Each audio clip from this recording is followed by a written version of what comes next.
Have you ever wondered why you can do hundreds of crunches, buy all the fat burning programs, maybe even starve yourself, but the lower belly pooch still feels like it won't budge?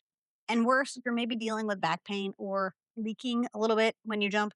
You know what I'm talking about. Well, that's exactly what we're going to talk about today because, quite frankly, I was tired of my mom pooch. It's one thing that makes me feel super insecure. So I wanted to see if all the deep core stuff that I see online was actually something that would help me. So I decided to run a 4-week experiment on myself to see what actually happens when you train your deep core. Not for aesthetics, but for function. And the results, well, honestly, they kind of surprised me. And then today is the first day of exercises. I compiled a list of about 4 different exercises. Should take about 10 minutes. And I'm going to do that at the start of my workout today to, kind of get me stabilized before I get moving and see kind of what that does. All right, let's do this. And I'm trying to be cute with the sweatsuit, so just let me have this, okay? Let me have this. If it doesn't work, I don't need to know. Let me have it.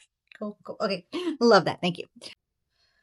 All total, that was about 5 minutes. So, 4 moves, couple sets. I'll leave in the description. Again, this is not medical advice.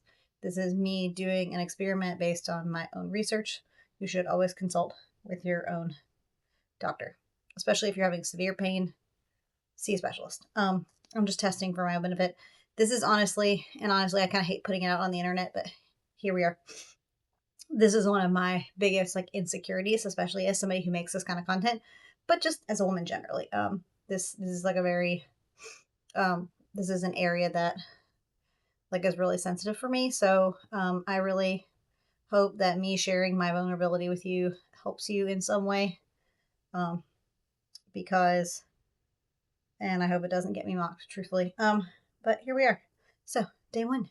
Week one, honestly, this was kind of a slice of humble pie for me because I went into this thinking because I lift heavy and that I'm strong, that this would be easy. I mean, I've done ab work before, I've done Caroline workouts with abs and stuff, but honestly, I was pretty wrong.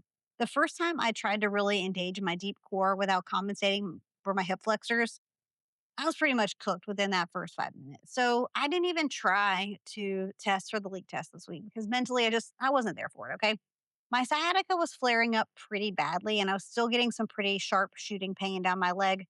And that was probably 3 or 4 out of the 7 days, especially if it was like a lower body day or something along those lines. And for the dead bug, well, I couldn't hold that for more than about 3 to 8 seconds before I had to relax and sort of keep trying. But this is where it gets interesting because the hardest part of week one wasn't the physical effect, it was actually the mental effort.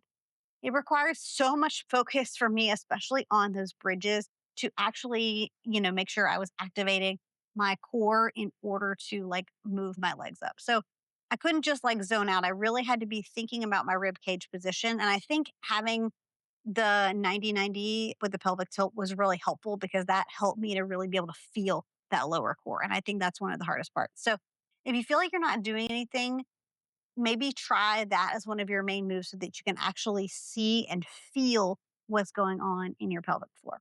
Because I couldn't actually feel it really until I started doing that. And that made it super obvious. Now, moving on to week two, because this is, I think, usually where people quit because the novelty is kind of worn off. But I rallied into week two and I stuck with the plan because I wanted to trust the data. And by week two, I was better able to do a few more of the exercises. The more repetitions I put under my belt, the easier they got. And I actually started to notice that I was finding more engagement faster. It wouldn't take me nearly as many breaths to find my core. And by week two, I could actually stick to a lot of the moves and better, feel where my muscles were engaging. And my sciatic pain had also improved significantly too. It wasn't like an intense drop, but I did notice that things were improving gradually as the weeks were going on. And honestly, this is another reason why it's really great to have data because if I wasn't tracking it, I might not have noticed it. I would have noticed there was still pain, but it might not have been as obvious. And for the dead bug, I noticed that I was getting better at it. But when I started on week one, I wasn't doing the dead bug, I was doing the sliders. But by week two and on, I had moved to actually doing the dead bug. But I was definitely having to fight for those 15 and 20 seconds. So it wasn't like it was perfect, but I was definitely noting some improvement, even though I had moved from the lower intense exercise to the dead bugs themselves. I still don't lift my head up for the dead bugs until later on because I just wasn't sure if I was ready for that. But if you're struggling to feel your abs, it can really help to sort of like build your way up and progress.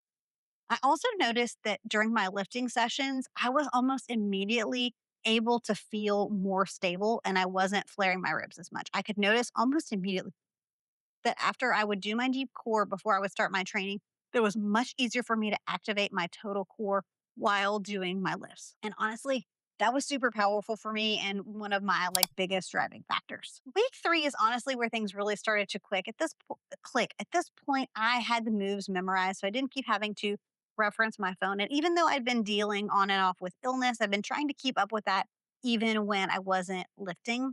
And I started noticing significant improvement in my lifts as well as my back pain. The dead bug progress was pretty undeniable. And honestly, I went from, having to do those lower impact moves to being able to hold the dead bug. And each week and each day, I would get a little bit better at maintaining the core brace.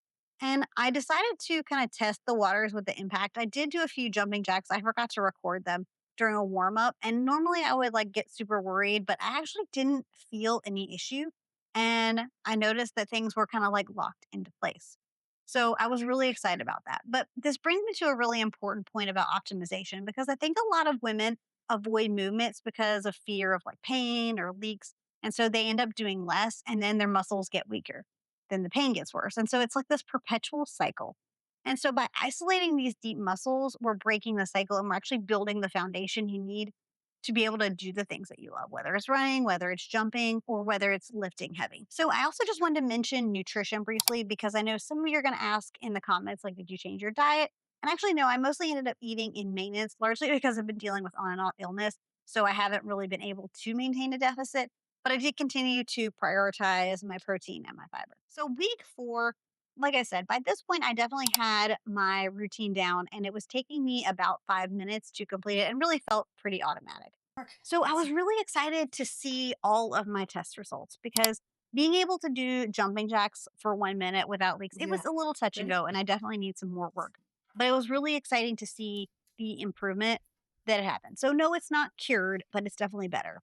Also, same with my sciatic pain. Right now, I'm not currently in like a pain spell, so it did fade over time. But I do think that continuing to do this will help. And being able to hold a dead bug for a minute without arching my back, I feel like is pretty solid that I'm headed in the right direction. Now, let me show you the aesthetic piece, the mom pooch. And I will say, no, my mom pooch did not disappear. And I think some of it could be from the fact that like I still have a slightly higher body fat percentage. But I also think a lot of it online is that women just don't really like to show off this area of their body, especially if you've had a kid. That area just it may just not go quite back like it did. But I'm gonna keep testing this. I'm gonna keep going because honestly, it's really helped improve the stability of my lifts. And so I'm going to keep doing this and I will report back to you as things progress. So I will keep you updated as things go. So make sure you subscribe if you haven't done so already. And if you're thinking, Alexandria, I need more, I'd like to see more tests that you've run, I will link that playlist here of experiments that I have run on myself. Or if you're just looking for a really solid plan on how to lose muscle and build fat, no, wrong, build muscle and lose fat at the same time, I will link that for you as well. It's a full breakdown of basically how to get the body that you want. So make sure you click one of those next. And until next time, bye, friends.